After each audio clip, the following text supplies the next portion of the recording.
Bueno, esta, en esta clase vamos a ver qué son las masas de aire, los frentes de masas de aire, después una clasificación de nubes que están asociadas a- al movimiento de masas de aire o no, digamos, la formación de nubes, la precipitación, qué es la precipitación y la teoría sobre los procesos que desencadenan la precipitación, es decir, por qué algunas nubes provocan precipitación y otras no. Y luego vamos a ver algo sobre el régimen pluvial en el mundo y en República Argentina, y algo de granizo y origen y métodos de defensa.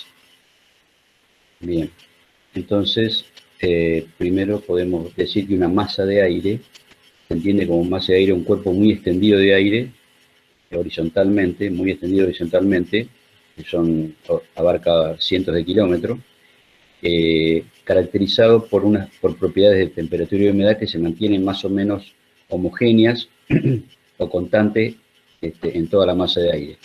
Es decir, son grandes extensiones de aire con propiedades de temperatura y humedad similares. Estas masas de aire, ¿por qué se forman? Se forman justamente porque mientras más tiempo estén en contacto con la superficie sobre las que se asientan, van adquiriendo, por mecanismos de intercambio de calor y de vapor de agua, van adquiriendo las propiedades de el suelo sobre las que están asentadas. Por ejemplo, si están asentadas en un continente, van a ser secas. Si ese continente está cerca del Ecuador, van a ser secas y cálidas. En cambio, si la masa de aire está asentada sobre los océanos, van a ser húmedas y depende de qué latitud estemos hablando, pueden ser frías o cálidas. Pero para eso tiene que pasar mucho tiempo, digamos, la masa de aire, para dar tiempo a que estas interacciones de energía y de vapor de agua se puedan realizar entre el aire, digamos, y el suelo sobre la que están sentadas. Bueno, entonces esta sería como la definición de masas de aire. Después tienen un ciclo evolutivo, porque estas masas de aire no son estáticas, sino que en determinado momento comienzan a desplazarse hacia otros lugares. Los mecanismos de desplazamiento, habíamos visto las razones por las cuales se desplazan estas masas de aire. Por un lado, las diferencias de presión, se genera una fuerza de presión que hace que esta masa de aire comience a desplazarse de zonas de mayor presión a zonas de menor presión. Y por otro lado, estos mecanismos de intercambio de energía entre las zonas intertropicales y las zonas polares. Debido justamente, digamos, todas las causas de estos movimientos son porque el eje de la Tierra está inclinado, entonces la zona intertropical recibe mayor energía que las zonas polares respecto al Sol. Entonces se producen estos desequilibrios de radiación provocan desequilibrios de temperaturas, de presiones, y entonces se generan estas fuerzas de presión que obligan al desplazamiento de estas masas de aire. Entonces, podemos decir que tienen un ciclo evolutivo las masas de aire. Primero, dependiendo del lugar donde se originan, podríamos decir que pueden ser secas o húmedas, calientes o frías. Es decir, que las características fundamentales son temperatura y humedad. Con esto podemos clasificar las masas de aire en función del origen. Luego, cuando se empiezan a desplazar, también podemos ver que hay un camino recorrido, y este camino recorrido va desde la zona de origen hacia la zona donde se está desplazando, y en su recorrido provoca justamente estos fenómenos meteorológicos que pueden ser o no significativos, como presencia de nubes, precipitaciones, tormentas fuertes, huracanes. Todo esto es debido justamente al desplazamiento de las masas de aire. Y también la edad de la masa de aire, es decir, el tiempo que ha pasado desde que se originó, hace que estos intercambios de energía y de agua, a medida que en su trayectoria, digamos, en su recorrido, hace que vuelva, ¿no es cierto?, a adquirir las condiciones de temperatura y humedad de los lugares por donde se está desplazando. por lo tanto una masa de aire, digamos, joven, podríamos decir, es una masa de aire que recién comienza a desplazarse y los fenómenos meteorológicos son más intensos porque hay mayor intercambio de calor y de vapor de agua, o de agua, tanto del suelo hacia la masa de aire como de la masa de aire hacia el suelo, por donde se está desplazando. Y ya una masa de aire vieja, podemos decir, es cuando ya todos estos intercambios cesan, debido a que ya la masa adquiere las condiciones del lugar en donde ya se está desplazando, y por lo tanto esos intercambios son menos intensos, podríamos decir, porque ya la masa de aire, por ejemplo, descarga toda su humedad, si originalmente era húmeda, y va hacia un continente, descarga toda su humedad, y una vez que descarga toda su humedad, adquiere las condiciones del continente sobre la cual se está desplazando. Por lo tanto, ya los intercambios son menos intensos y podemos decir que es una masa de aire vieja. Bueno, en función del origen, podemos clasificarla en 5 tipos diferentes. La tropical marítima se origina justamente en los anticiclones subtropicales semipermanentes. Acuérdense que los anticiclones subtropicales semipermanentes se encuentran en los océanos, están los 2 anticiclones del Atlántico Norte y del Atlántico Sur. Y también está el anticiclón del Pacífico Norte y del Pacífico Sur. Estos anticiclones provocan, digamos, que la masa de aire comience a adquirir las propiedades, en este caso húmedas, porque están sobre los océanos, y cálidas, porque están en la zona subtropical, en la zona tropical. La masa de aire tropical continental, por el contrario, es una masa de aire que se encuentra sobre el continente, pero también en las zonas tropicales. Entonces, es una masa de aire seca y cálida. Después tenemos la masa de aire polar marítima, se encuentran ya en latitudes altas y sobre los océanos. Podemos encontrar en la zona de los 60 grados aproximadamente de latitud, sobre los océanos, masas de aire polar marítima. Y la masa de aire polar continental se encuentra también en latitudes altas sobre los continentes, sobre todo el continente antártico, que es, digamos, el continente más austral, donde está el polo. Entonces ahí la masa de aire que se origina en el continente antártico es una masa de aire polar continental. Y las masas de aire ecuatoriales son las que se originan en la zona ecuatorial, o sea, donde está la convergencia intertropical, y esa masa de aire generalmente, digamos, toma las características de húmeda y cálida. En el Amazonas, se origina en el Amazonas, o también en la zona de la selva de África, y una masa de aire ecuatorial, en el Ecuador. Esos son los 5 tipos de masa de aire que están clasificadas en función de su origen. Entonces ahí tenemos, por ejemplo, un mapa con las distintas masas de aire en el mundo. Podemos ver, por ejemplo, en el desierto de Sahara, una continental tropical, y aquí también al sur, en África. Esta es una masa de aire ecuatorial, se origina en el Ecuador, y las masas de aire tropicales marítimas, como yo les decía, donde están los anticiclones semipermanentes del hemisferio norte y del hemisferio sur.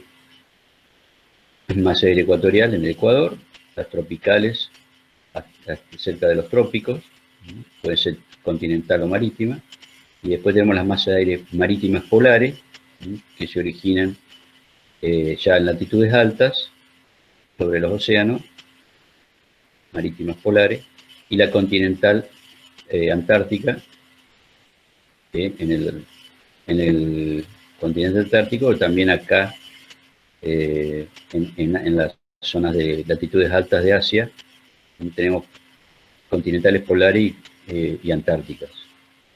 Esto sería en función del origen, la distribución geográfica de las masas de aire.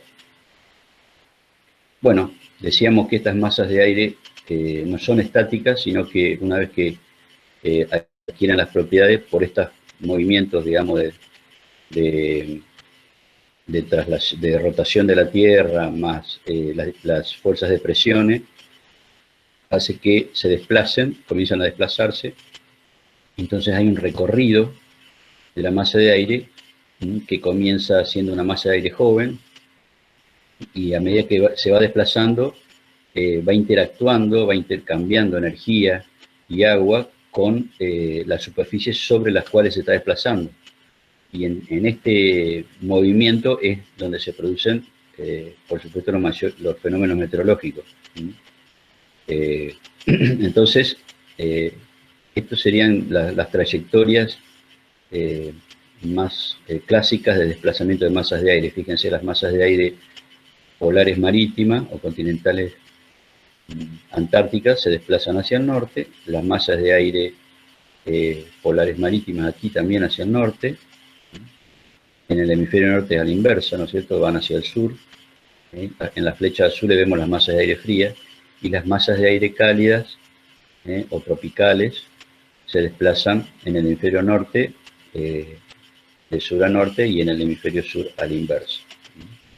Generando, entonces aquí por ejemplo en Argentina, nosotros tenemos generalmente los ingresos de las masas de aire polares marítimas, que ingresan por el oeste o por el sur.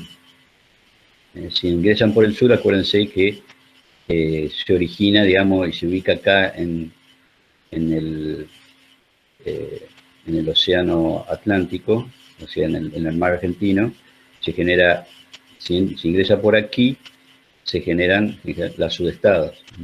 Se ingresa más desde la zona del sur de Chile, descarga toda la humedad y origina el viento pampero, o puede originar el sonda también cuando ingresa ya muy al norte. Y las masas de aire cálidas que afectan, digamos, a Argentina son las que produce este anticiclón del Atlántico Sur, que hace que ingrese aire cálido y húmedo desde la zona tropical. Es la masa de aire tropical marítima. Entonces nosotros, digamos, el régimen de circulación de masas de aire básicamente es eso, masas de aire desde el sur, y se encuentra con masas de aire del norte. En estos encuentros de masas de aire, lo que pasa generalmente es que una masa de aire se está desplazando y tiene mayor velocidad de desplazamiento que la otra, entonces la va de alguna manera corriendo o desplazando. Si una masa de aire desplaza a la otra. A veces las masas de aire cálidas tienen más fuerza y desplazan a las masas de aire frío, y entonces ahí, digamos, en la zona de intersección de estas masas de aire es donde se producen los fenómenos meteorológicos más significativos, como aumento de nubosidad, precipitaciones, tormentas. Y a veces las masas de aire frío desplazan a las masas de aire caliente. Entonces, estos encuentros de masas de aire, por ejemplo, hablando de Argentina, de masas de aire del sur y masas de aire del norte, dan origen a lo que se denominan frentes de masa de aire o simplemente frentes. Entonces los frentes o las zonas frontales son lugares en donde se produce el contacto de masas de aire fría y masa de aire cálida en este caso, y entonces ahí es donde tenemos los mayores fenómenos significativos, porque justamente es una zona relativamente de poca extensión horizontal en donde cambia rápidamente las condiciones de un lugar a otro, de un sitio a otro. Es decir, es una zona de contacto de dos masas de aire de diferentes características. Entonces esto se lo denomina frentes de masas de aire o simplemente frentes. Ahí tenemos, por ejemplo, podemos trazar el frente en superficie. Ya habíamos visto, aquí estamos en el hemisferio norte, por eso el aire frío se desplaza de norte a sur, y en este caso, esta superficie frontal, o este frente en superficie, podemos decir, en superficie, hablando de superficie, estamos hablando de nivel del mar, por ejemplo, ¿no? Esta sería una zona de intersección de dos masas de aire, una masa de aire frío y una masa de aire cálido. En este caso, la masa de aire frío se está desplazando y está haciendo retroceder a la masa de aire cálido hacia el sur, ¿ven? Pero en esta otra parte, la masa de aire cálido está desplazando a la masa de aire frío aquí hacia el norte. Es decir, que en un mismo frente, acuérdense, se puede considerar un mismo frente como la zona de intersección de estas dos masas de aire, pero en determinados lugares el aire frío es el que desplaza el aire cálido, y en otros lugares del frente el aire cálido desplaza el aire frío. Entonces como que este frente se empieza a curvar cada vez más, porque esto se está desplazando así y esto se está desplazando de sur a norte. Entonces cada vez se empieza a curvar más, y se generan ondas. Y estas ondas provocan bajas presiones, y las bajas presiones pueden provocar, como esta aquí, una baja presión, estas bajas presiones pueden provocar ascenso de aire y precipitaciones abundantes, tormentas. Si hacemos un corte vertical de un frente frío, por ejemplo, es decir, estamos en esta parte aquí, yo le decía que esta superficie en realidad es una superficie frontal. Lo que estamos viendo aquí es la intersección de la superficie frontal con el nivel del mar. Entonces, quedaría una línea. Pero en realidad, esta línea que estamos viendo aquí, por ejemplo, en este punto, sería este punto aquí. Y en realidad, podemos decir que en altura se va inclinando la superficie frontal. No es una línea vertical, sino que se está inclinando. Es decir, la masa de aire frío está aquí, el aire frío está aquí, y el aire cálido está en este otro lugar. En superficie lo vemos aquí. O sea, esto sería como una extensión en superficie del frente. Entonces, frente en superficie se llama. Y esto sería el frente en altura. En realidad es una superficie frontal. Y fíjense que aquí, en general, lo que ocurre es que cuando ingresa un frente de aire frío, es decir, cuando la masa de aire frío desplaza la masa de aire caliente, esto se está desplazando de izquierda a derecha en la pantalla, la nubosidad se genera sobre la masa de aire caliente, porque está obligando a ascender el aire húmedo, que en general es húmedo y cálido, y acuérdense que cuando se asciende, se condensa, debido a que en la atmósfera alta las temperaturas son menores, se condensa el vapor de agua, porque no puede contener agua en estado de vapor, entonces condensa, se forman las nubes, que son gotitas, están compuestas por gotitas de agua muy pequeñas, y estas nubes se generan en el aire caliente. Pero ¿qué pasa? Nosotros, como estamos ubicados en la superficie, lo que sentimos es que primero refresca y luego precipita. En realidad la precipitación se origina en el aire caliente, pero como la superficie frontal está inclinada, en superficie precipita luego que pasa al frente, es decir, en el aire frío.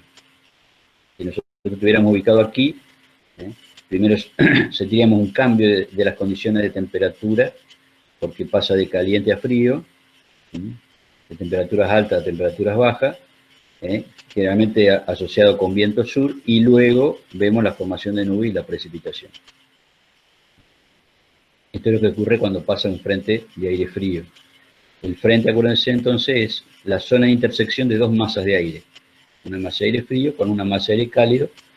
Si la masa de aire frío desplaza a la cálida, se llama frente frío. Y si la masa de aire cálido, como en este caso aquí, desplaza a la masa de aire frío, se llama frente caliente. También está el frente estacionario, cuando ninguna de las dos, en este caso, ninguna de las dos desplaza a la otra. Entonces un frente es una zona de intersección o de contacto, o de separación también, de dos masas de aire de diferentes propiedades. Puede ser caliente y húmeda con una fría y seca, o puede ser también una fría y húmeda y una caliente y húmeda, etc. Tiene distintas propiedades. Se pueden clasificar estos frentes en dos tipos: los frentes geográficos y los relativos. Desde el punto de vista geográfico, justamente es la intersección de estas masas de aire, por ejemplo, la masa de aire polar con la masa de aire subtropical, o la masa de aire ecuatorial con la masa de aire subtropical. Es decir, en función de dónde están ubicadas las masas de aire, entre una masa de aire y otra se llama el frente, o la separación.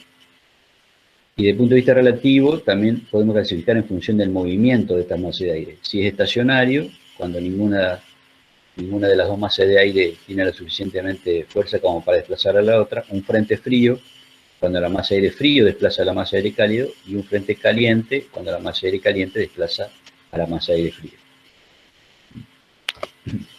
Si vemos desde el punto de vista geográfico, los frentes entonces serían las separaciones de las masas de aire que habíamos clasificado al principio de la clase en función de su origen.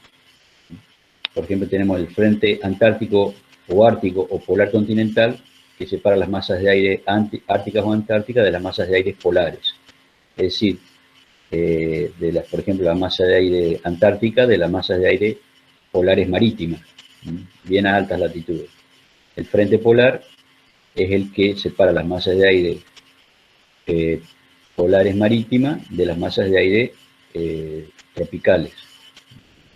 El frente de los alisios es el que separa las masas de aire ecuatoriales de las tropicales, está cerca de los vientos alisios, en la zona ecuatorial, y el frente intertropical es el que separa las masas de aire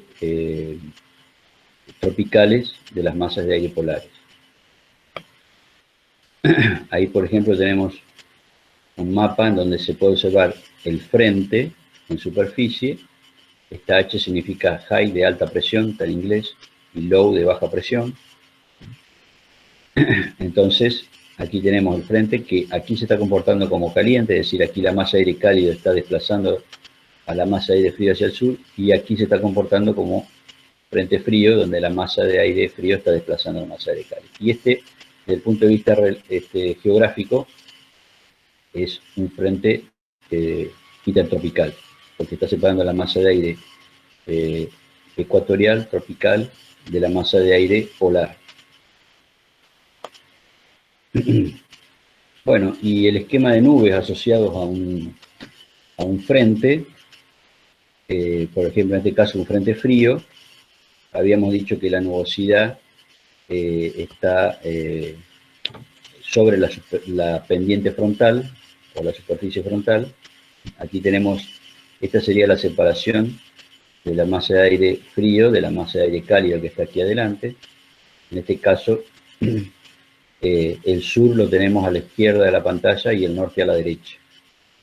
Entonces, fíjense, por ejemplo, acá tenemos la ciudad de Buenos Aires, acá tenemos la ciudad de Azul, que está más al sur, y aquí está Colonia, que está al norte. Entonces este frente está ubicado entre la ciudad de Buenos Aires, a la superficie, y la ciudad de Colonia. Entonces aquí vamos a tener aire caliente, viento norte, mucha humedad, y ya vemos que el cielo está nublado. Es decir, cuando se aproxima el frente frío, lo primero que observamos, un observador, digamos, ubicado delante del frente frío, es decir, todavía en el aire caliente, ve que comienza a haber cirrus y después cirrostratus, que son nubes altas asociadas a la masa, a las nubes del frente. Acuérdense que las nubes del frente se producen justamente porque el aire caliente y húmedo asciende, y cuando asciende se enfría y se condensa y provoca estas masas nubosas. Estas masas nubosas en general están asociadas al movimiento de los frentes, de las zonas frontales, y se van desplazando con el frente. Si la masa de aire es joven, van a ser nubes de tormenta más intensas, es decir, estas nubes van a ser de mayor espesor, de mayor espesor vertical y horizontal, y si es una masa de aire vieja ya va a haber poco intercambio y las nubes no van a ser tan densas. Entonces decíamos que una persona ubicada ahí en Colonia va a ver primero los cirrus, después los cirrostratus, y después va a haber nubes más bajas, altostratus, nimbostratus, hasta que luego, vamos a suponer que este frente está pasando aquí, va a sentir un cambio de dirección de viento, es decir, que antes teníamos viento norte y cálido, y esto va a tener de golpe viento sur, y luego precipitaciones. Es decir, las precipitaciones van a caer ya cuando el frente frío en superficie ha pasado. Bien, ahí por ejemplo tenemos un esquema en donde el frente frío avanza de izquierda a derecha y se van generando las nubes sobre la superficie frontal. Y en un frente caliente, aquí es el aire caliente el que hace retroceder al aire frío.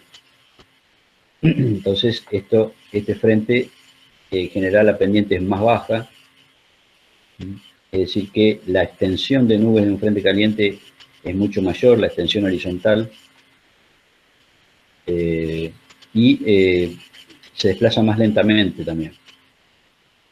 Por supuesto que a medida que el aire caliente, como es menos denso, va avanzando sobre el aire frío, lo va haciendo retroceder, pero también va subiendo sobre la superficie frontal y se van formando las nubes. Siempre la precipitación va a estar en el aire frío en superficie, pero en realidad se origina en el aire caliente que está en las nubes sobre la superficie frontal.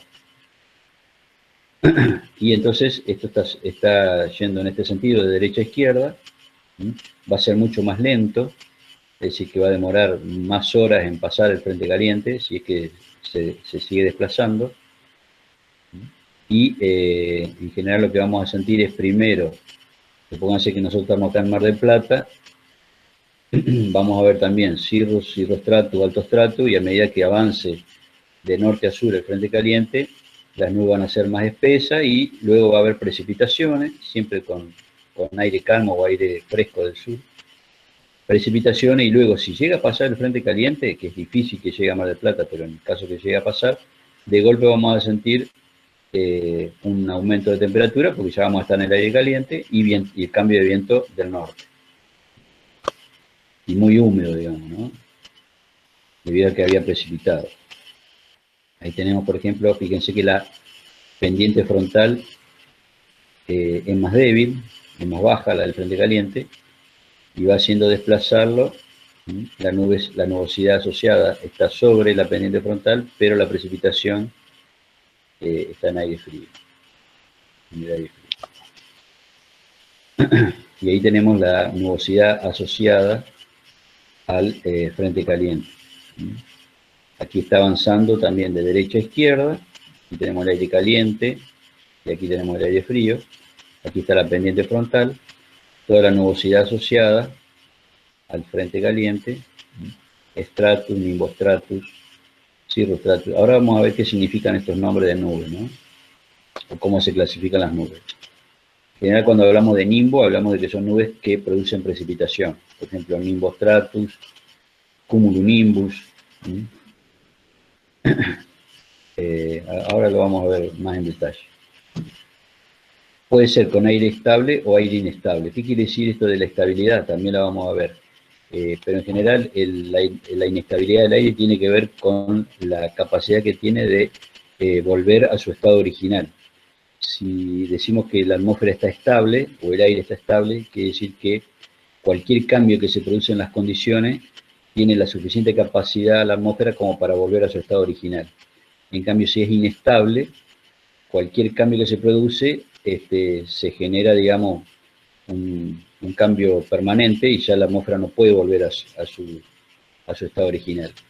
En el caso de la estabilidad atmosférica, por ejemplo, un cambio puede ser que venga un frente, y pase por donde estamos nosotros. Si la atmósfera está inestable, este frente va a generar que la atmósfera que está, el aire que está en la superficie se eleve por la pendiente frontal y luego no puede volver a bajar una vez que pasa el frente, sino que sigue elevándose, si no puede volver a su estado original, sino que se sigue elevando y genera nubes de gran desarrollo vertical. Entonces cuando está inestable y ocurre el pasaje de un frente, se generan, por ejemplo, nubes de gran desarrollo vertical, porque el aire ya después no puede volver a bajar, sino que sigue subiendo hasta la tropopausa. Se generan nubes de gran desarrollo vertical, como los cumulonimbus, y estos producen corrientes ascendentes, ¿no es cierto? Pueden provocar granizos, tormentas muy fuertes, porque son nubes muy espesas, van hasta la tropopausa. Entonces, cuando el aire está inestable, entonces cuando decimos un frente con aire inestable, quiere decir que es muy probable que se produzcan tormentas fuertes y ocasional granizo. En cambio, cuando decimos que va a pasar un frente, pero las condiciones de la atmósfera son estables, lo más que puede pasar es formación de nubes, pero que no tienen desarrollo vertical, por lo tanto es poco probable que se produzcan las precipitaciones. Un frente puede ser con aire estable o con aire inestable. Por eso, por ahí cuando se dice, cuando se informan las condiciones del tiempo y dice inestable, nos están dando la idea de que si llega a pasar un frente o hay un cambio en las condiciones, se pueden formar tormentas fuertes, ¿no es cierto? Ocasional granizo, depende de las condiciones, pero en general la atmósfera se desequilibra y ya no puede volver a su estado original, entonces en general las parcelas de aire suben y se producen nubes de gran desarrollo vertical. No pueden volver a bajar, digo. En cambio, cuando las condiciones son estables, en general, si pasa un frente, se va a producir a lo sumo un aumento de nubosidad. Bueno, y ahora podemos ver cómo se clasifican las nubes, para entender un poquito lo que estábamos hablando sobre los frentes y la nubosidad asociada a los frentes. ¿Qué nombres, estos nombres que tienen las nubes? Las nubes se clasifican en función de la altura de la base. Es decir, en función de la altura sobre el terreno donde comienza la nube, eso lo vamos a tomar como una primera clasificación, la altura de la base de la nube. Entonces vamos a tener tres tipos de nubes en función de la altura de su base.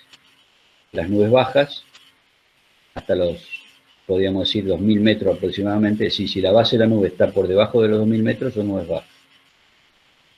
Las nubes medias, entre los 2000 y los 6000 metros, y las nubes altas son las que están por encima de los 6000 metros. Es decir, la base de la nube está por encima de los 6000 metros. Entonces, en cuanto a nubes bajas, una segunda clasificación va a ser en función de si son cumuliformes o estratiformes. ¿Qué quiere decir esto? Cumuliforme significa que son más altas que extensas horizontalmente. Por ejemplo, estas, fíjense que son cúmulos, porque son como algodones, como esta de acá. Ahí tenemos los cúmulos, tienen mayor extensión, en general mayor extensión vertical que horizontal. Estratocúmulo es porque están, en realidad son varios cúmulos pequeños, pero que están separados y forman, digamos, un manto, como si fuera un cielo empedrado, digamos. Y los estratus no tienen forma así de algodones, sino que más bien son nubes muy delgadas. Después tenemos los nimbostratus. El nimbo, acuérdense que significa lluvia. Nimbostratus sería una nube de desarrollo, digamos, horizontal, estratificada, pero asociada a una nube más grande como esta, que es el cumulonimbus. Sí, cúmulo que tiene un gran desarrollo vertical, y nimbus que produce precipitaciones. Precipitaciones que pueden ser lluvia fuerte, granizo, puede ser sólida o líquida. Fíjense que esta nube es una nube baja, porque la base de la nube está por debajo de los 2000 metros, pero sin embargo puede llegar hasta la tropopausa. Estos se llaman los cumulonimbus. Bien, en cuanto a nubes medias, lo que vamos a agregarle es el prefijo alto. Entonces las nubes medias tienen el prefijo alto. Pueden ser alto cúmulos o alto stratus. Fíjense la diferencia. Estos son como algodoncitos, como pequeñas pelotitas, digamos. En cambio los altos stratus ya son nubes mucho más delgadas y no tienen esta forma de algodón. Y después, por encima de los 6.000 metros, el prefijo va a ser cirro. Eso significa nube alta. La base está por encima de los cirrus. Pueden ser cirrus solo, estas nubes en forma así de plumas. En general, estas nubes están compuestas por cristales de hielo nada más. Los cirrostratus son muy extendidos horizontalmente. Los cirrocúmulos serían nubes altas, pero con estas formas de algodonadas. Bueno, y ahí tendríamos una mera clasificación de nube en función de la altura de la base y de la forma, estratiforme o cumuliforme. Bueno, y las nubes también tienen un ciclo de vida, así como las masas de aire tienen un ciclo de vida, también las nubes tienen un ciclo de vida. Se van formando, en su etapa juvenil, digamos, se van formando. Por ejemplo, este cumulonimbus, evidentemente estas corrientes ascendentes están indicando que el aire es inestable, es decir, que una vez que asciende ya sigue su ascenso, corrientes ascendentes, están en flechas azules, y en esta etapa joven, de formación joven del cumulonimbus, lo que vemos es que es una nube que va creciendo hacia arriba en forma vertical y no tanto en forma horizontal. Y lo que se observa dentro de la nube es que puede estar compuesta de, por supuesto, vapor de agua, polvo, partículas de polvo, los gases y también partículas de gotitas de agua en estado líquido. Y si la isoterma de 0 grados es atravesada por la nube, puede haber cristales de hielo, que está simbolizado por estos asteriscos aquí. En su etapa joven, entonces, son todas corrientes ascendentes. Por lo tanto, lo que vemos es que la nube va creciendo verticalmente. En su etapa ya de madura, vamos a ver que dentro de la nube también hay corrientes descendentes. Es decir, se generan corrientes ascendentes y descendentes. Están aquí simbolizadas por las flechas rojas. Estas corrientes descendentes van a provocar que descienda estos cristales de hielo o gotitas de agua, y entonces se va a ver que en las zonas descendentes va a ocurrir precipitaciones, Y ya en la etapa de disipación, ya vemos que la nube comienza a perder altura, digamos, o a perder espesor, podríamos decir. Se va debilitando. Son más las corrientes descendentes que las corrientes ascendentes. Es decir, ya la nube no se puede alimentar más porque no tiene más corrientes ascendentes que la alimenten, entonces se va debilitando y se va descargando, digamos, toda la humedad que tiene. En la etapa de la fase disipativa también se producen precipitaciones, pero de menor energía, es decir, no tan intensas como la fase madurez. Ya son las precipitaciones más débiles. Ahí tenemos entonces el ciclo de vida de una nube.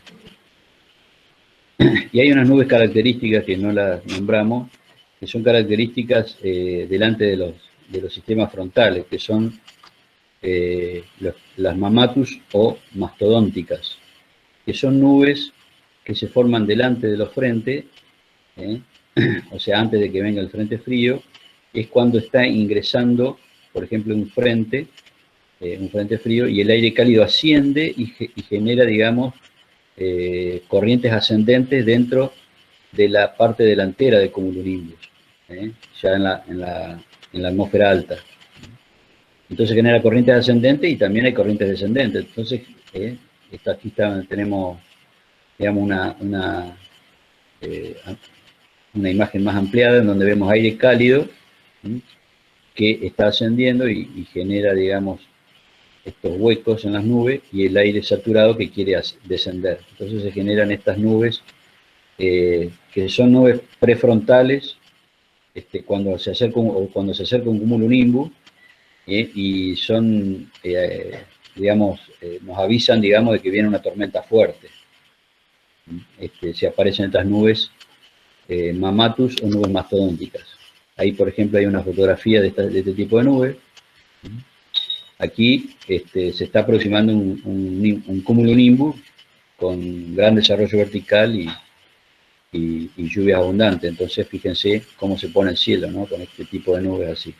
Esto está en el aire caliente todavía, es decir, todavía no pasó el frente, pero ya nos está avisando de que viene una tormenta fuerte. Las nubes Mammatus o mastodónticas. Y bueno, entonces las nubes nos pueden estar indicando cuáles son las condiciones del tiempo y una especie de pronóstico a corto plazo, podríamos, simplemente con la observación de la forma de las nubes, podríamos decir si el aire es estable o inestable. Como vimos hoy, las nubes estratiformes en general tienen poco desarrollo vertical, lo que quiere decir que si se forma la nube no va a crecer, no va a ascender, digamos, la nube, sino que se va a quedar en ese nivel. En general ocurre en invierno y son las nubes estratiformes. Las nubes estratiformes. Es decir, cuando la nube es tiene mayor extensión horizontal que vertical, son nubes estratiformes. En general, se producen más en invierno, pero también puede haber nubes estratiformes en verano, pero nos está indicando de que la atmósfera es estable, es decir, no hay un crecimiento vertical de la nube, es decir, que si la masa de aire asciende, vuelve a descender y vuelve a su posición original. Tiene que ver con el equilibrio estable, que tiene la capacidad de volver a su condición original, en este caso a su posición original. En cambio, en verano es más frecuente la atmósfera inestable, es decir, que si viene un frente frío que hace ascender la masa de aire, ya luego no puede volver a su posición original, sino que sigue ascendiendo y se generan nubes de gran desarrollo vertical, como las nubes cumuliformes. Decimos que hay una fuerte convección. Acuérdense que la convección es el movimiento vertical del aire, movimiento ascensional del aire, es decir, que la fuerte convección está aquí en estas flechas rojas. El aire asciende rápidamente y como la atmósfera es inestable, no puede volver a descender, entonces sigue ascendiendo hasta la tropopausa. Se generan nubes de gran desarrollo vertical y poca extensión horizontal. ¿Dónde se comienza a ver la nube? La nube se va a formar, o sea, la base de la nube se va a formar cuando las temperaturas ya no soporten más el agua en estado de vapor, entonces la va a ir condensando y va a formar la parte visible de la nube, que podríamos decir que sería las gotitas de agua. Esto se llama nivel de condensación por ascenso, es decir, hay una condensación debido al ascenso de esta masa de aire. N es nivel, C condensación y A ascenso. Esta sería la base de la nube. Esta sería nubes cumuliformes asociado a la inestabilidad. Entonces, cuando el aire está estable, lo que yo le decía, puede ser que el ascenso sea por radiación solar, es decir, acá hay una superficie que se calienta, entonces el aire es menos denso, asciende, pero si la atmósfera está estable, no va a ascender mucho más que a un cierto nivel, porque justamente las condiciones atmosféricas aquí son estables, es decir, si asciende va a volver a su posición original. Entonces se generan nubes estratiformes con atmósfera. En cambio, con atmósfera inestable, si la radiación solar es la causante de la formación de la nube, una vez que se genera la nube ya va a ascender por sí sola, porque es inestable. Entonces, por un lado podemos decir que las nubes nos están indicando la estabilidad atmosférica. ¿Por qué? Porque si nosotros vemos nubes estratiformes, podemos decir que la atmósfera en ese lugar es estable. En cambio, si vemos nubes cumuliformes, podemos decir que la atmósfera en ese lugar es inestable. Es decir, que las nubes ya nos están indicando la estabilidad atmosférica, por un lado. ¿Y para qué sirve la estabilidad atmosférica? ¿Para qué sirve saber la estabilidad atmosférica? Bueno, por este tema de que las nubes cumuliformes de gran desarrollo vertical son las más propensas a las precipitaciones, a generar precipitación. En cambio, las nubes de poco desarrollo vertical no están asociadas a precipitación. Estas son nubes estratiformes al tener poco desarrollo vertical es poco probable de que tengamos condiciones para que se produzcan precipitaciones. En cambio, con nubes de gran desarrollo vertical sí. Ustedes me podrían preguntar por qué las nubes de gran desarrollo vertical producen precipitaciones, porque justamente, ya lo vamos a ver en un ratito, para que se produzcan las precipitaciones tenemos que tener el agua en los tres estados: estado líquido, vapor y sólido. Para que el agua esté en estado sólido, como cristales, la isoterma de 0 grados tiene que pasar por adentro de la nube. De manera tal que si la isoterma de 0 grados no pasa por adentro de la nube, es muy poco probable que se produzcan precipitaciones. Y si las nubes son estratiformes, entonces es más difícil, digamos, que la isoterma de 0 grados esté dentro de la nube. Ahora, eso depende de la estación del año. Si estamos en invierno y hace mucho frío y se genera nubes estratiformes, bueno, ahí sí, porque la isotermia de 0 grados está muy baja, digamos. Es decir, las temperaturas son muy bajas. O sea que depende mucho de eso también, ¿no? Bueno, esto es el nivel de condensación y las precipitaciones asociadas a nubes cumuliformes, justamente por la condición de que tenemos el agua en los tres estados. Bueno, y en las nubes estratiformes es difícil, lo que yo le decía, que se produzcan precipitaciones. Pero no puede llegar a suceder en los casos en que que el cielo está muy nublado y la isoterma de 0 grados está muy baja, y bueno, ahí sí la isoterma de 0 grados está pasando por la nube, entonces podemos tener el agua en los tres estados, sólido, líquido y vapor, y podrían provocarse precipitaciones en nubes estratiformes, como por ejemplo los nimbostratus. Acuérdense que nimbus significa precipitación. Los nimbostratus son nubes estratiformes que producen precipitación. Pero bueno, digamos un ejemplo de que a veces las nubes cumuliformes no producen precipitaciones, y en general este tipo de nubes que son cumuliformes pero no tienen gran desarrollo vertical, es decir, llegan hasta una cierta altura y ahí quedan, se llaman cúmulos de buen tiempo, y generalmente se producen una vez que pasa el frente frío.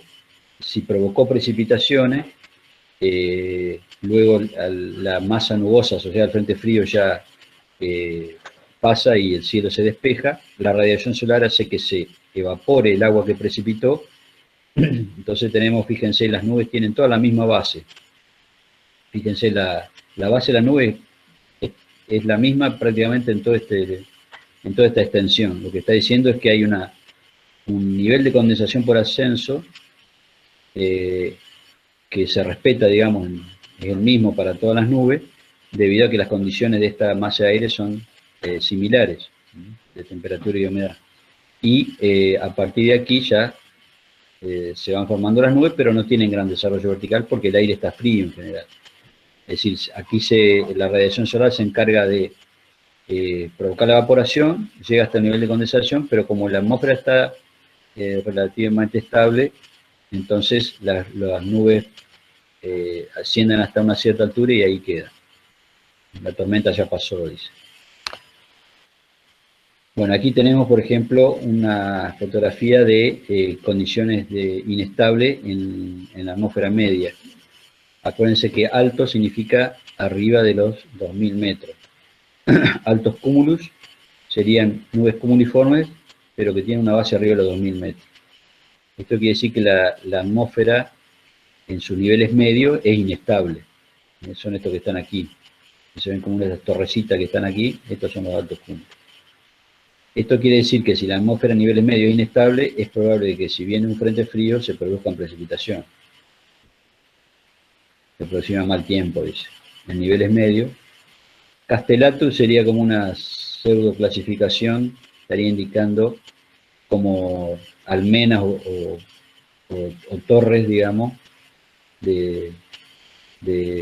serían las formas, ¿no es cierto?, de las nubes, son como torrecitas, aquí y aquí.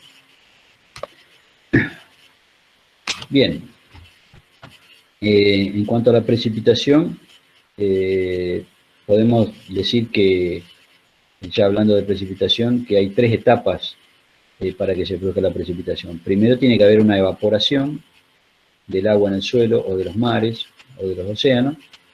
Esta evaporación es provocada por la radiación solar, generalmente, y esto hace que el aire sea más liviano y se eleve, ascienda hacia la atmósfera alta, y ahí, como las temperaturas son menores, se condensa este vapor de agua, entonces tenemos la condensación, y ahí tenemos la formación de nube, y luego, si se dan las condiciones de que el ascenso continúa en una atmósfera inestable, se podría provocar la precipitación, que es agua que vuelve, digamos, al suelo, que puede ser en estado líquido, sólido. Condensación, ¿sí? La condensación es lo contrario, ¿no?, de la evaporación. Sería que el vapor se condensa y se pasa al estado líquido, como gotitas, en el caso de las nubes, como gotitas extremadamente pequeñas. Y como son muy pequeñas, esas gotitas no pueden caer por sí solas, porque no resisten, digamos, no pueden vencer las fuerzas ascensionales de las corrientes ascendentes. Entonces quedan suspendidas en la atmósfera estas pequeñas gotitas, y es lo que nosotros vemos, la parte visible de la nube. Y las precipitaciones ya son gotas más grandes, que caen, puede ser en estado líquido o en estado sólido, como granizo o nieve. Los tipos de precipitación va a depender justamente si es en estado líquido o en estado sólido, y va a depender del tamaño de las gotitas.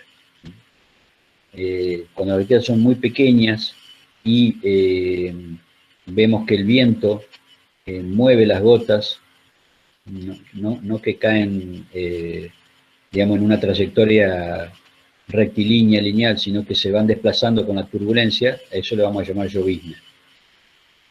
El agua nieve sería una variante de la lluvia, en la que está mezclada agua en estado líquido con cristales de hielo. Y precipitan ambos en forma mezclada al mismo tiempo. Esto es para cuando las temperaturas son muy bajas.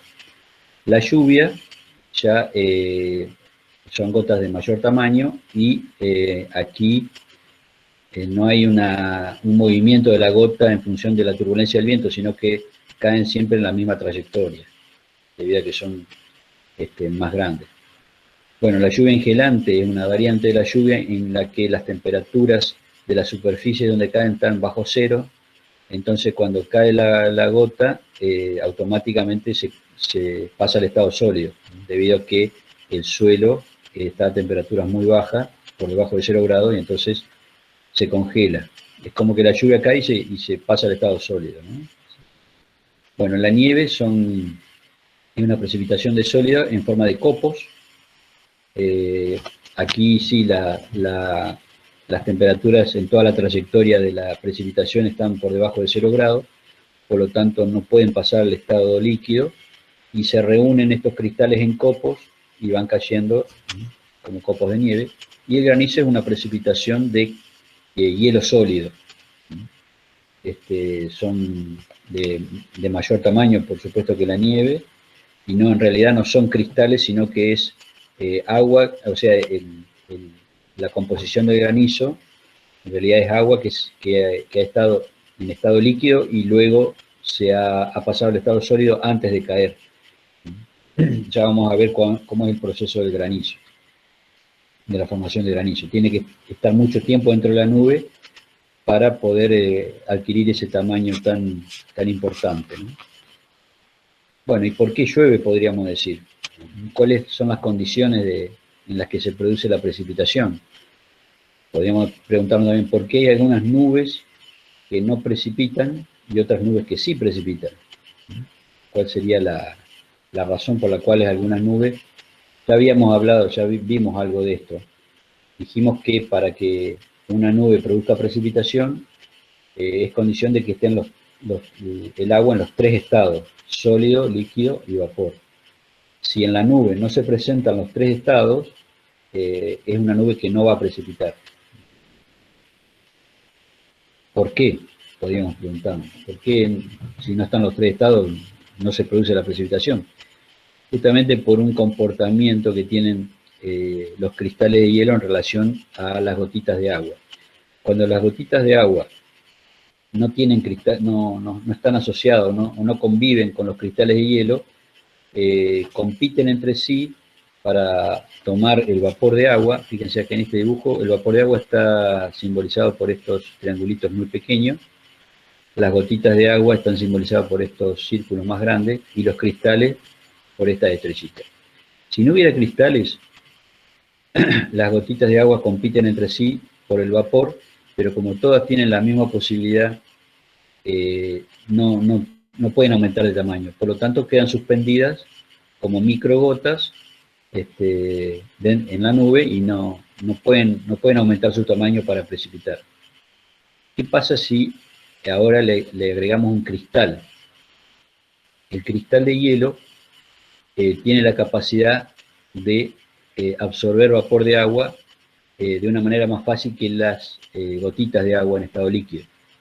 ¿Por qué? Porque la tensión de saturación del cristal es mucho menor que la del agua en estado líquido. Es decir, que se satura más rápido, es decir, que es más fácil al vapor de agua sublimar, pasar de vapor a sólido directamente, que condensar. Le es más fácil entonces al vapor de agua sublimar. Por lo tanto, el cristal sí va a tener preponderancia, le va a ganar a estas gotitas de agua que están alrededor y va a capturar el vapor de agua que está aquí para crecer. Entonces, la primera etapa, digamos, de la formación de lluvia es el crecimiento de los cristales. Proceso de crecimiento de los cristales, el primer proceso. Entonces, si hay un cristal, es más fácil para el cristal crecer a expensas del vapor de agua alrededor. ¿Qué pasa? Cuando ya toma todo el vapor de agua que está alrededor del cristal, la presión de vapor baja aquí, porque el aire ya no está más saturado porque el vapor se fue a sublimar el cristal. Por lo tanto, se evapora, hace que se evapore la gotita. Es decir, está de alguna manera como succionando a las gotitas que están alrededor del cristal. Porque primero le saca el vapor y luego las hace evaporar. Este vapor que va, digamos, suministrando la gotita de agua, sigue alimentando el cristal. Por lo tanto, el cristal crece a expensas del vapor y de las gotitas que están alrededor. Es como que las está absorbiendo. Entonces, en un momento, va creciendo hasta que llega un momento en el que ya tiene un tamaño y un peso suficientemente grande como para comenzar a caer, porque ya el peso del cristal es mayor que la fuerza ascensional de aire que está sosteniendo la nube. Entonces comienza a caer. En una segunda etapa comienza a caer y debido al rozamiento se vuelve una gota, es decir, pasa al estado líquido. Se vuelve una gota grande, digamos, comparada con las microgotitas. Entonces, en esta trayectoria, esta gota, que originalmente fue un cristal, esta gota va capturando las gotitas pequeñas en su camino, tanto por captura directa, es decir, chocándolas y adhiriéndolas, como por estela, es decir, la estela que deja esta gota al caer va succionando las gotitas de agua que adyacentes. Y entonces va creciendo y se genera la gota de lluvia. Entonces este es el proceso de captura, va capturando microgotitas a su paso. Entonces, en resumiendo, para que se produzca la lluvia en una nube, tenemos que tener los tres estados. Los cristales de hielo, en un primer proceso, crecen a expensas del vapor y de las gotitas en estado líquido adyacentes a ese cristal. Eso se llama proceso de crecimiento de cristal. Y una vez que crece, comienza a caer. Al caer se puede volver una gota de lluvia, debido al rozamiento, digamos, que El rozamiento lo que produce es calor y esto hace que se puede llegar a pasar otra vez el estado líquido de la gota, pero es una gota grande que va cayendo y entonces se genera el segundo proceso que es el de captura, donde va capturando las microgotitas, tanto como por captura directa, es decir, delante de la gota, como por estela. Ahí, por ejemplo, podemos ver una gráfica en donde tenemos la presión de vapor en ordenada y la temperatura en abscisa. Esta línea es la saturación, presión de saturación, es decir, que si tenemos una masa de aire a esta temperatura y con esta cantidad de vapor de agua, estaría, supónganse, a un 80%. Cuanto más cerca de la línea, más saturado está. Aquí estamos al 100%. Pero fíjense qué pasa, cuando pasamos los 0 grados, empieza a aparecer hielo. Y la presión de saturación del hielo es menor que la de agua. Esto es lo que yo le decía. Por eso el cristal de hielo le es más fácil sublimar el vapor y sacarle de alguna manera el agua a las gotitas que están, esto digamos sería gotitas de agua subenfriada, es decir, en esta parte de la línea tenemos gotitas de agua, pero con temperaturas por debajo de 0 grados, pero se mantiene como gotas líquidas. Y aquí tendríamos, en esta otra línea, tendríamos los cristales de hielo. Entonces, una masa de aire, una masa de aire que tenga estas condiciones, va a encontrar más rápidamente, o sea, primero lo que va a encontrar es la tensión de saturación de hielo, por lo tanto va a sublimar antes que condensar. Por eso el hielo le gana, digamos, de alguna manera, de así decirlo, a las gotitas de agua en su captura y en su crecimiento. Si tenemos, por ejemplo, esta condición, aquí, en esta condición de vapor, se satura, primero encuentra el hielo, por lo tanto sublima, el vapor de agua va a sublimar y hace crecer el cristal de hielo.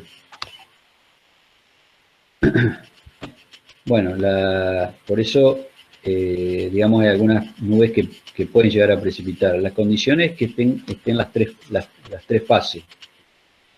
Por eso esta isoterma de 32 grados Fahrenheit, acuérdense que 32 grados Fahrenheit es 0 grados centígrados, sería la isoterma de 0 grados. Por toda la parte superior, las temperaturas son menores a 0 grados, entonces aquí es más probable que haya cristales de hielo. En cambio, aquí abajo de la nube, en esta parte donde las temperaturas son mayores a 0, en realidad lo que vamos a encontrar son gotitas de agua, digamos que no van a precipitar. Entonces, ¿qué pasa? La precipitación se va a originar en esta parte alta de la nube. Sobre todo acá, la parte del medio, porque aquí encima, ¿qué pasa con los cirrus? Ustedes me podrían preguntar, ¿por qué en los cirrus no precipitan las nubes altas? Porque ya los cirrus son todos cristales, ya no hay gotitas de agua. Como son todos cristales, todos compiten por el vapor, pero al no haber gotitas de agua líquida, no pueden crecer más que un cierto tamaño. Y entonces quedan suspendidos como cristales. Entonces, por eso, si hay cristales de hielo y vapor de agua, pero no hay agua en estado líquido, tampoco va a haber precipitación. Tendrían que estar las tres fases. En esta parte media de la nube sí tenemos las tres fases. Entonces aquí se origina la precipitación por el crecimiento de los cristales, a expensas del vapor y de las gotitas de agua. Y una vez que comienzan a caer, van a precipitar. Y entonces se va a provocar la precipitación de esta nube. Esta es una pendiente frontal, esta es una nube asociada a un frente.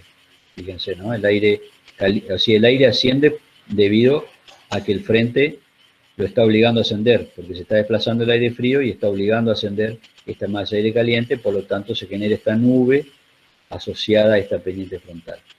También otra posibilidad es que no necesariamente una masa de aire asciende porque viene un frente, también puede ascender por la radiación solar o porque tiene que atravesar una cadena montañosa, entonces asciende debido a que tiene la montaña y lo obliga a ascender. Es decir, la causa de la precipitación es el ascenso. El por qué asciende la masa de aire húmedo puede ser porque viene un frente y la obliga a ascender, puede ser por la radiación solar, o puede ser una precipitación orográfica debido a que asciende porque hay un obstáculo físico que es una montaña.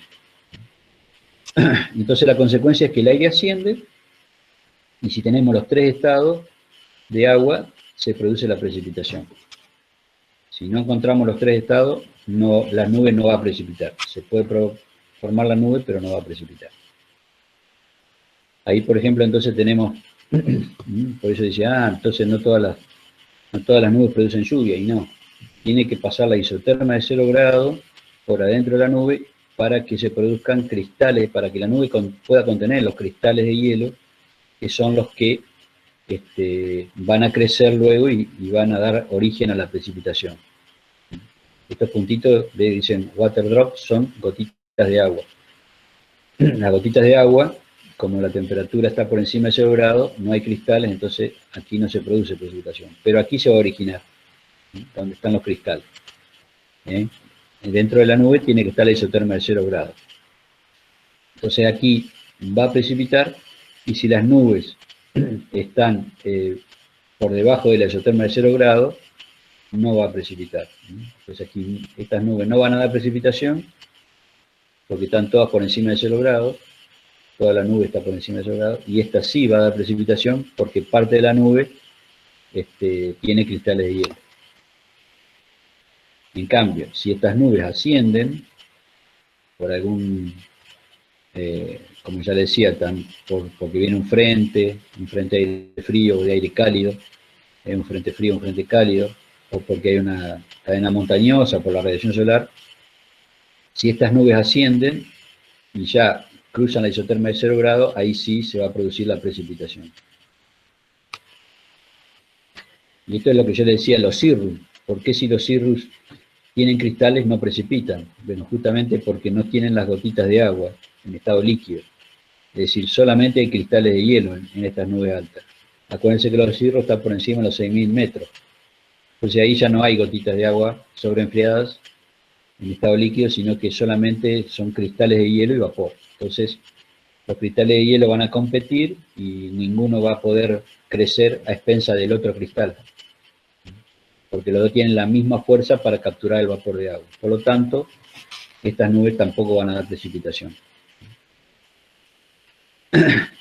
Bueno, en cuanto a los tipos de precipitación, podemos tener aquí la lluvia, que es agua en estado líquido.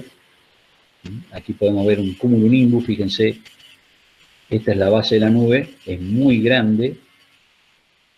La nube es oscura porque tiene mucho desarrollo vertical, entonces el sol ya no puede atravesar de la misma manera que en estas otras nubes que están aquí más lejos, que son de poco desarrollo vertical, el sol las puede atravesar, entonces están más iluminadas. Aquí la nube es muy espesa, es muy alta. Si bien la base de la nube, acá puede estar en los 200, 300 metros, llega hasta la tropopausa, hasta los 10.000 metros, 8.000, 10.000 metros. Entonces, de gran desarrollo vertical, entonces tiene estas formas así, nubes más oscuras, y aquí se ve la precipitación a lo lejos. Como aquí, estas serían las corrientes descendentes de la nube, y posiblemente por aquí estarían las corrientes ascendentes. Precipitación en estado líquido, lluvia. Y aquí tenemos otros tipos de precipitación, ya habíamos visto la nieve, que son cristales de hielo. En este caso, toda la atmósfera por debajo de la nube y hasta la superficie del suelo está con temperaturas bajo cero. Entonces en ningún momento los cristales pasan al estado líquido, sino que se van reuniendo como cada cristal se va reuniendo con otro y va formando copos. El copo en realidad es un conjunto de cristales de hielo que caen juntos, ¿no? El copo de nieve. El agua nieve, como yo le decía, es una mezcla de cristales y lluvia, y agua en estado líquido. La lluvia engelante, lo que yo le decía, que la temperatura está por debajo la superficie está por debajo de cero, pero hay una capa de aire sobre el suelo que no tiene temperatura tan baja. Por lo tanto, la nieve se va a pasar al estado líquido por un momento, pero cuando llega a la superficie del suelo va a volver a pasar al estado sólido. Entonces está la lluvia engelante, se llama. Y esta es la precipitación o lluvia, la precipitación de estado líquido o lluvia, que puede ser lluvia, llovizna, depende del tamaño de la gota. Bien. Y el granizo, ahora vamos a ocuparnos del granizo. ¿Cuál es la diferencia? Bueno, el granizo es una precipitación en estado sólido, pero no en forma de copo, o sea, no es que se juntan los cristales y caen todos juntos, sino que sufre un proceso de crecimiento y cambio de fase al mismo tiempo, repetidamente, reiteradamente. ¿Y esto por qué ocurre? Ocurre porque la nube granicera, en general un cumulonimbus, de gran desarrollo vertical, como yo le decía, el origen de la precipitación es en la zona en donde tenemos los tres estados.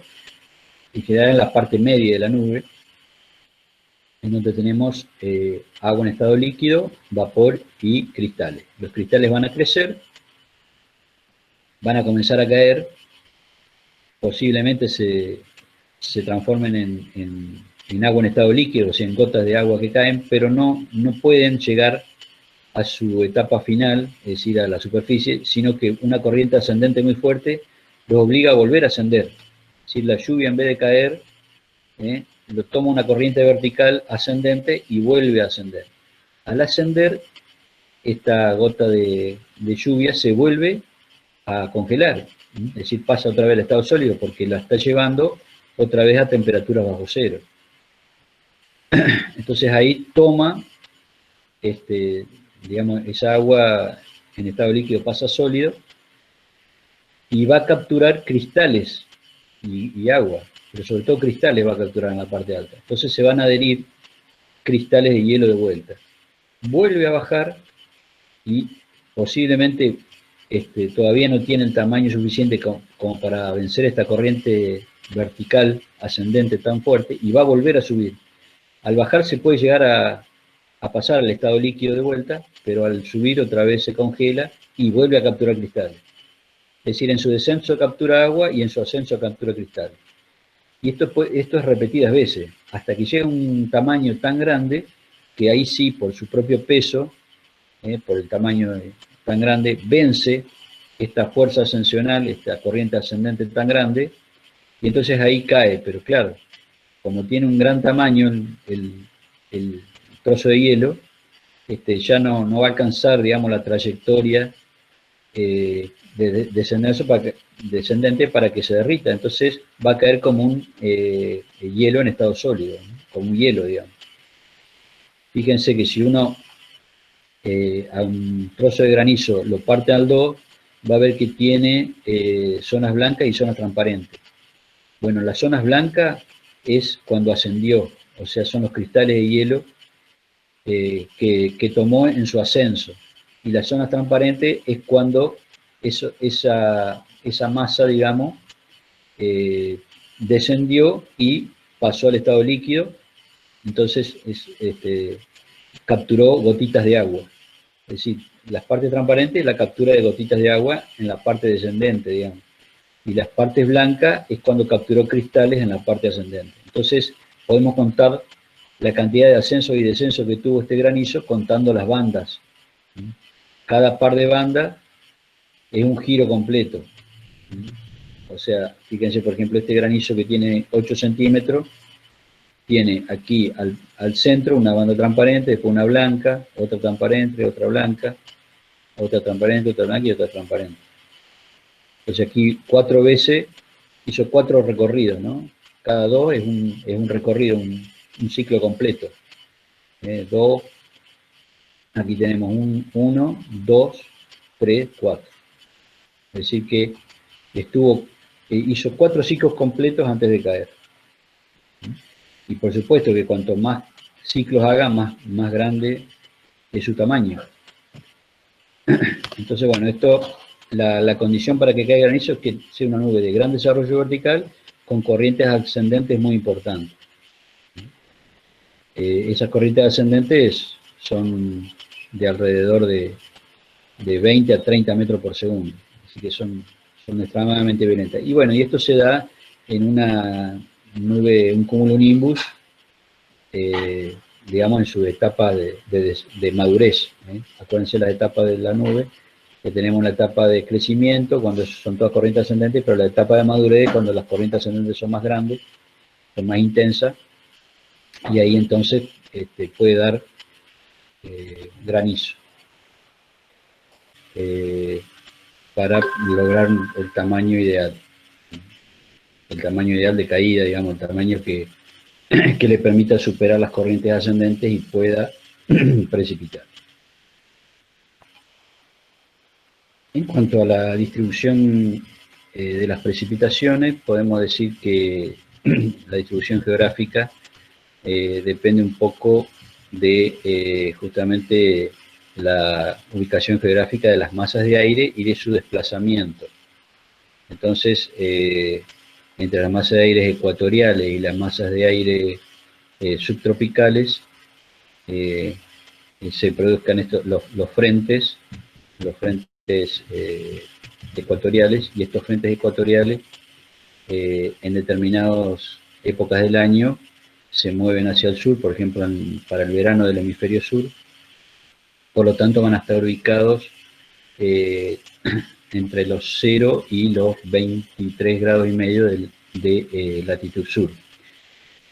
Ahí tenemos la ubicación de la radiación solar directa, que influye directamente en esos paralelos, y entonces como ahí tenemos la mayor radiación solar, tenemos justamente las zonas de aire más caliente, porque acuérdense que la radiación solar calienta la superficie y esto provoca el ascenso de las masas de aire. Por lo tanto, en función de dónde está ubicada la convergencia intertropical, se llama, es decir, la convergencia de masas de aire ecuatoriales y subtropicales, vamos a tener un desplazamiento hacia los 23 grados y medio, y toda esta zona, toda esta franja que se mueve hacia el sur y hacia el norte, pasando por los 0 grados en los equinoccios, va a estar asociada a precipitaciones abundantes.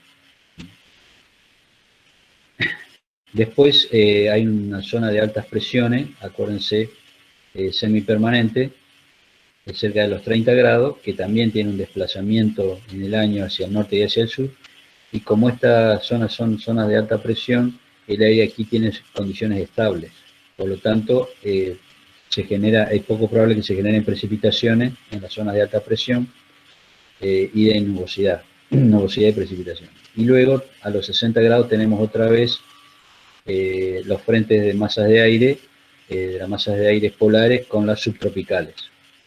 Por lo tanto, en esta zona de frentes de masas de aire también tenemos más probabilidad de precipitación.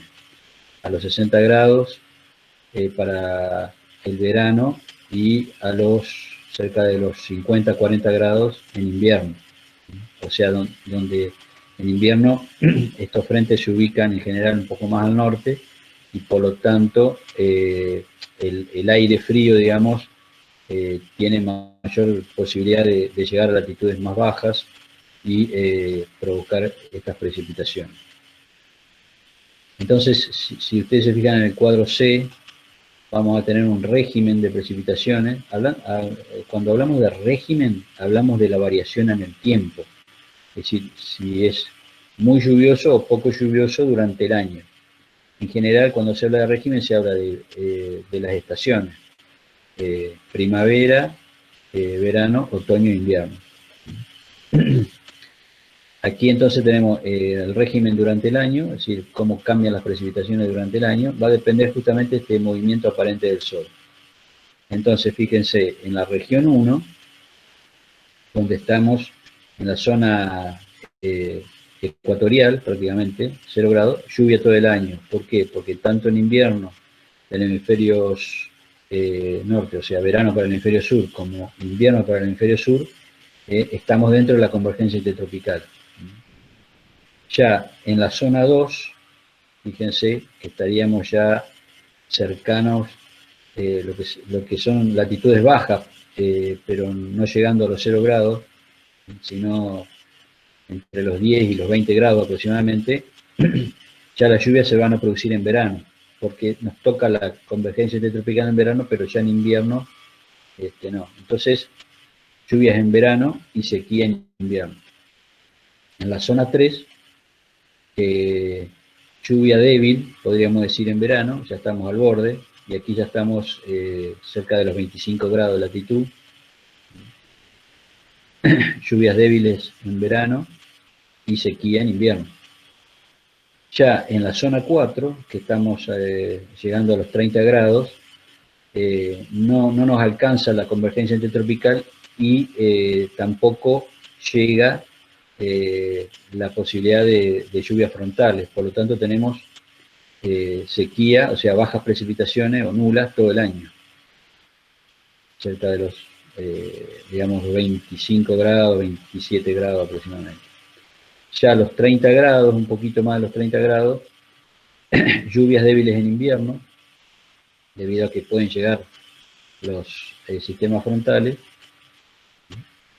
Y ya la zona 6, lluvias en invierno y sequía en verano. Lluvia en invierno porque llegan las lluvias frontales y sequía en verano porque estamos en la situación de alta presión. Ya todo se corre hacia el sur. La zona 7 ya estamos cerca de los 60 grados, pongámosle de los 40 a los 65 grados aproximadamente. Es un periodo de precipitaciones todo el año, son las lluvias frontales, entre las masas de aire polares y las subtropicales. Y luego, la zona 8, tenemos escasas precipitaciones, debido a, sobre todo en verano, un poco más, debido justamente a las lluvias frontales. Esto es un poco, digamos, la distribución en el año, o régimen, también se llama, de precipitaciones. Y bueno, y una cuestión particular que tiene que ver con un efecto que producen las precipitaciones, sobre todo las precipitaciones intensas, como las lluvias fuertes, chaparrones, tormentas severas, es su poder erosivo para disgregar, o sea, separar o romper los trozos de suelo y hacerlos más propensos a la erosión hídrica en este caso. La erosión hídrica es un proceso erosivo, es decir, de degradación o de desgaste de la capa superficial del suelo por dos fenómenos fundamentales. El primero es el de la intensidad de la lluvia, gotas muy grandes y lluvias abundantes en corto periodo de tiempo que producen un impacto importante en el suelo que logra disgregar los trozos o los bloques de suelo en la superficie, de manera de rompe esos trozos de suelo y los deja más susceptibles a la segunda parte del efecto erosivo de la lluvia, que tiene que ver con el drenaje de esta precipitación de las zonas más altas del terreno a las zonas más bajas. Es decir, la segunda etapa sería lavado, como así decirlo, o el drenaje de esas partículas que han sido disgregadas o separadas por la fuerza de impacto de la gota, son llevadas luego hacia la zona más baja debido justamente al drenaje de las lluvias abundantes, a la escorrentía. Bueno, este efecto erosivo es muy importante en la pampa húmeda, sobre todo, y en particular para Entre Ríos es un problema grave, porque lo que hace es, ustedes saben que la capa superficial, el horizonte A, que es más rico en materia orgánica y nutrientes, si es llevado de las zonas más altas de las colinas hacia las zonas más bajas, están de alguna manera degradando y eliminando o llevando, digamos, los nutrientes que son los minerales fundamentales y la materia orgánica para el crecimiento de los cultivos. Por lo tanto, hay que evitar el lavado de los suelos por erosión hídrica. Entonces, una zona en donde tenemos intensas precipitaciones por un lado y por otro lado un relieve particular como el de las colinas de Entre Ríos, que hace que haya un drenaje, digamos, de las abundantes lluvias hacia las zonas más bajas, es un perjuicio. Por lo tanto, un sistema de control para lucha contra la erosión hídrica es justamente la sistematización de los lotes con las terrazas, que son básicamente barreras para evitar, barreras, digamos, a la escorrentía de agua, que se trazan en forma perpendicular a la pendiente y lo que hacen es frenar esta escorrentía de agua que produce justamente el lavado de los suelos. Uno de los factores a tener en cuenta para poder calcular estas terrazas es el potencial erosivo de las precipitaciones abundantes. Se llama factor R. Factor R es uno de las componentes de la ecuación universal de pérdida de suelo. Esta es una ecuación que nos permite a nosotros conocer cuál es el potencial de degradación de suelo y tiene en cuenta no solamente el potencial erosivo, que tiene que ver con el impacto, ¿no es cierto?, sino con la intensidad de lluvia, sino que también tiene en cuenta la cobertura de suelo, tiene en cuenta la pendiente, la longitud de la pendiente. Entonces, cuanto más pendiente, más potencialmente erosivo es. Se produce mayor erosión, cuanto más pendiente. Y bueno, y también la estructura del suelo, es decir, la estructura que tiene que ver con la materia orgánica, la granulometría del suelo.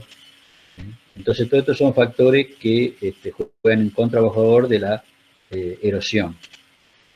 Bueno, uno de ellos es justamente la intensidad de la lluvia y el poder, la energía de impacto de la gota, que va a ser representado por el factor R. El factor R en realidad es un promedio, podríamos decir, de dos elementos.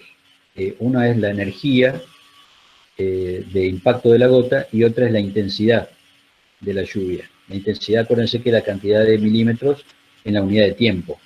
Aquí es la intensidad y la unidad de tiempo está como su índice 30, quiere decir la intensidad medida en un intervalo de tiempo de 30 minutos. Y se expresa en milímetros por hora. Fíjense, la energía de la gota está dada en megajoule por hectárea, sería como la densidad de energía de impacto. Esto tiene que ver con la energía cinética de la gota en definitiva, ¿no? O sea, depende del tamaño y la velocidad de caída.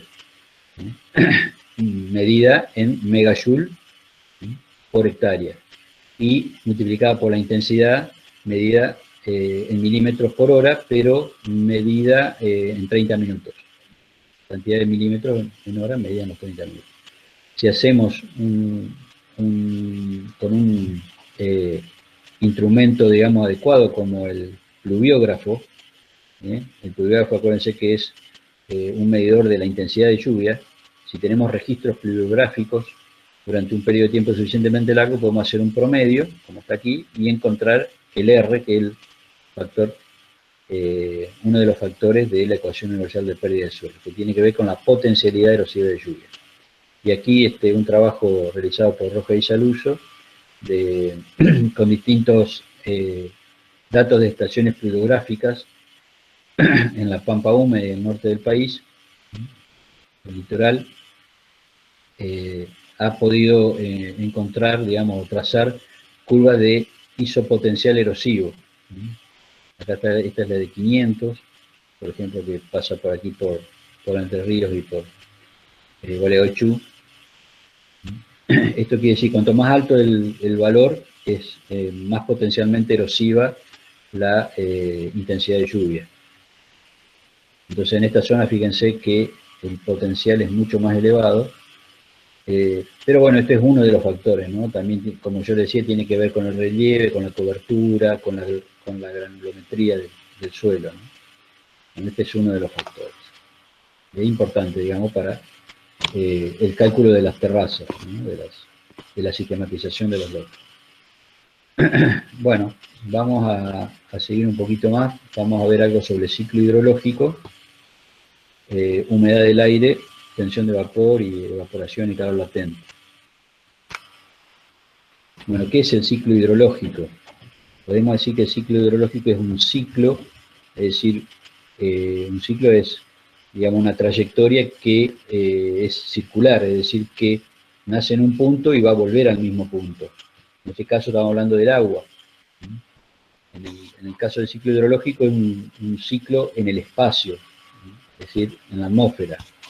Y está, digamos, caracterizado por la evaporación, tanto de los océanos como de los suelos húmedos, donde el agua pasa de la superficie del suelo hacia la atmósfera. Ahí tenemos un primer trayecto del ciclo, evaporación.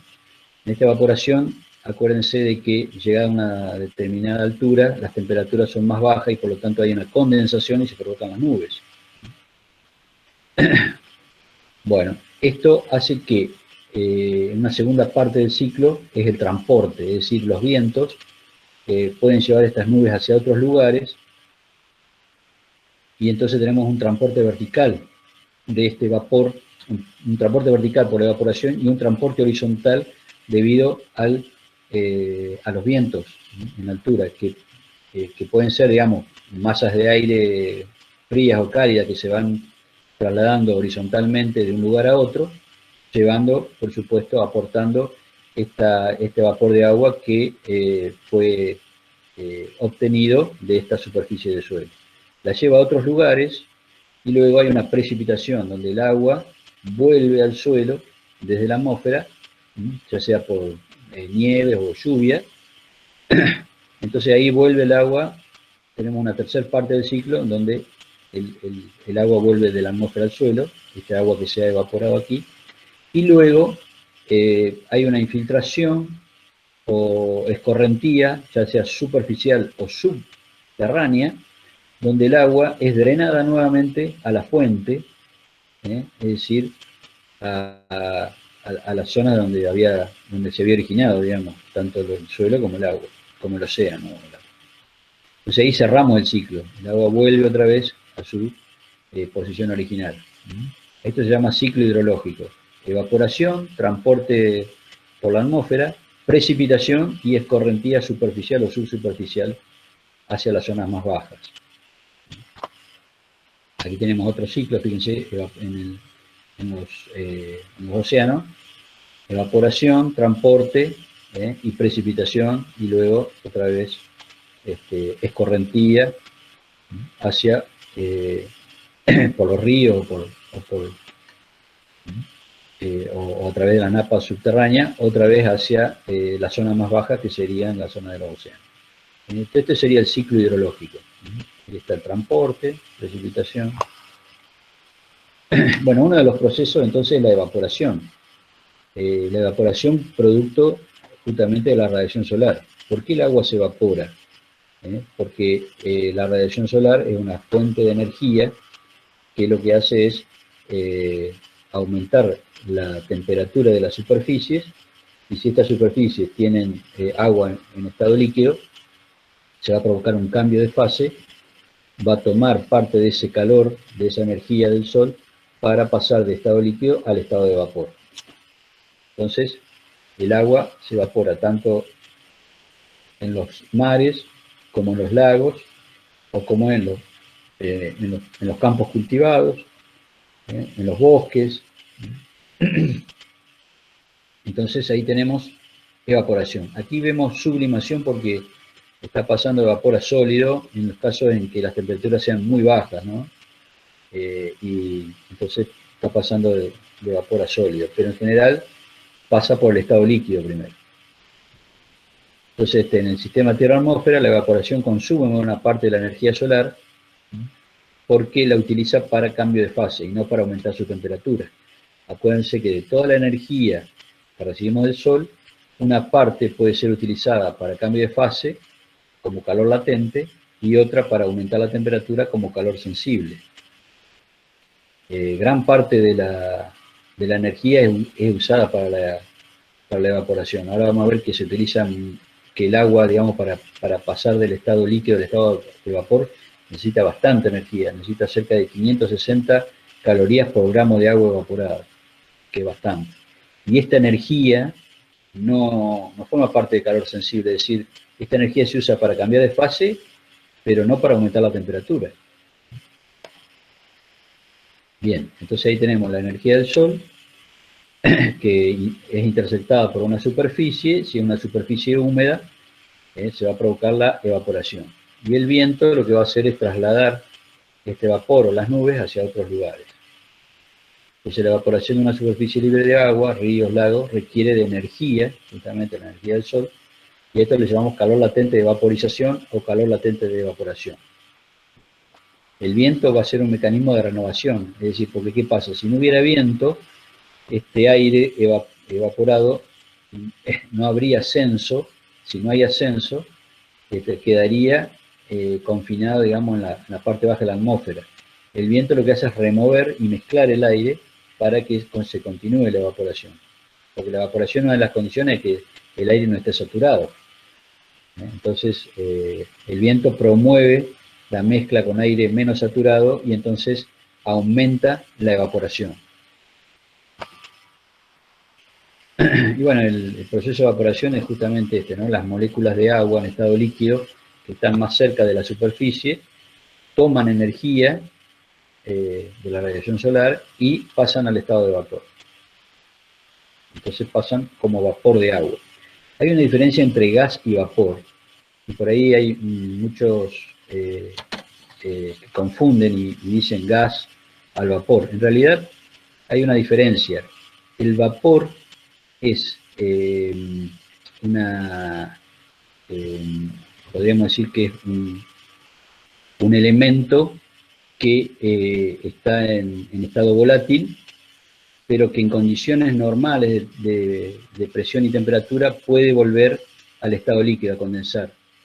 En cambio, un gas, la diferencia con el gas es que el gas no puede pasar al estado líquido en condiciones normales de presión y temperatura. Hay que comprimirlo, hay que aumentarle la presión, por ejemplo, a presiones muy por encima de la presión normal, para poder pasarlo al estado líquido. Por eso, por ejemplo, está el propano, el butano, que es un gas licuado y que se comercializa en tubos. Ese es, en realidad, el gas está en estado líquido, pero a alta presión. Y por eso se comercializa en tubos. Son tubos que están a alta presión. Esa es la diferencia entre gas y vapor. El vapor, digamos, las moléculas del elemento pueden volver al estado líquido a presión normal. En cambio, el gas no. Hay que crear una atmósfera artificial, aumentarle la presión, o enfriarlo también a temperaturas muy, muy bajas, para que pueda pasar al estado líquido. Entonces el gas, hay que crearle como una atmósfera artificial para pasar al estado líquido. En cambio el vapor no. Esa es la diferencia entre vapor y gas. Y por ahí hay muchos que confunden y dicen, el agua en las nubes es un gas. No, en realidad no es gas, es un vapor. Bien, si el recinto estuviera cerrado, no habría mezcla con aire menos saturado o con menos vapor de agua de la atmósfera alta. Va a llegar un momento en que las mismas cantidades de moléculas de agua se van a vaporizar y van a condensar, es decir, se llega a la saturación. Cuando el recinto está cerrado y no hay mezcla, o sea, no se lleva este vapor hacia otros lugares, la vaporización va a llegar un momento que va a saturar, este proceso de evaporación va a saturar el aire sobre la superficie de agua, en este caso, y se va a llegar al 100%. O sea que el 100% significa que no va a admitir el aire, no va a admitir más agua en estado de vapor. Por lo tanto, va a haber evaporación, pero también va a haber condensación, porque el agua que se evapora aquí va a ser devuelta como agua líquida. Sería una especie de equilibrio dinámico, digamos. Y cuando nosotros medimos aquí, vamos a ver que la cantidad de vapor en la mezcla de aire saturado es la misma. ¿Y de qué depende esto? Depende de la temperatura. Es decir, habíamos visto ya algo de esto. Cuando el aire está más caliente, admite mayor cantidad de moléculas en estado de vapor. Entonces la tensión de saturación, 100%, va a ser mayor. La presión por presencia de vapor en la mezcla de aire va a ser mayor cuanto mayor temperatura esté este aire. Si el aire está muy frío, va a poder contener menos cantidad de moléculas en estado de vapor. Y esa es la razón por la cual las nubes, se forman las nubes, digamos, a una determinada altura, porque cerca de la superficie, como el aire tiene mayor temperatura por la radiación solar, se produce la evaporación. El vapor no lo vemos, invisible, pero este vapor va ascendiendo hacia la atmósfera alta y ahí decimos que se condensa y se forman las nubes. ¿Por qué se condensa? Justamente porque la temperatura en esa parte de la atmósfera es más baja, por lo tanto admite menos cantidad de agua en estado de vapor y entonces ahí la va a condensar, lo que le sobra la va a condensar. En ese lugar en donde comienza la nube, es decir, la base de la nube, ahí está el nivel de condensación por ascenso. Es decir, que en ese punto, a esa altura, ya se va a empezar a visualizar una nube. Cuando las temperaturas sean, digamos, de una determinada magnitud que no puedan contener más agua en estado de vapor. Por eso por ahí vemos las nubes que están todas, tienen la base de la nube todas a la misma altura, porque es toda una misma masa de aire. Por ejemplo, los cúmulos de buen tiempo que yo les mostraba hoy, tienen todas la misma altura porque a esa altura está el nivel de condensación, es decir, a partir de ahí ya el vapor de agua no puede estar más en estado de vapor y tiene que condensar en la nube. Bueno, entonces decíamos justamente que esto, que el calor latente de evaporación, o sea, la cantidad de calorías que necesitamos para pasar un gramo de agua de estado líquido a estado de vapor es bastante elevada. Lo vamos a llamar calor latente de evaporación, LB, y es de 597 aproximadamente 600, yo decía, gramos por calorías sobre gramo. Pero bueno, esto depende de la temperatura. Aquí tenemos una recta ponderada que nos estaría indicando cuál es la cantidad de calorías que necesitamos para evaporar un gramo de agua. Y bueno, si el agua está fría, vamos a necesitar más, vamos a necesitar 587 aproximadamente calorías por gramo. Pero a medida que, si la temperatura del agua líquida, ¿no?, de la superficie del agua, es mayor, vamos a necesitar menos cantidad de calor. Fíjense que a 24 grados vamos a necesitar 584 calorías. Y esta sería la curva, en realidad la recta de regresión aproximada, en donde podemos conocer en forma aproximada el calor latente de vaporización o de evaporación en función de la temperatura de la superficie líquida, en este caso, 597 menos 0,56 T, donde menos 0,56 es la pendiente de esta recta, ¿no? Si la temperatura fuera de 0 grados, esto está en grados centígrados, entonces necesitaríamos casi 600 calorías por cada gramo. Pero a medida que la temperatura aumenta, ya la cantidad de calor que necesitamos es menor para evaporar un gramo de agua, ¿no? Bueno, y lo mismo para la fusión.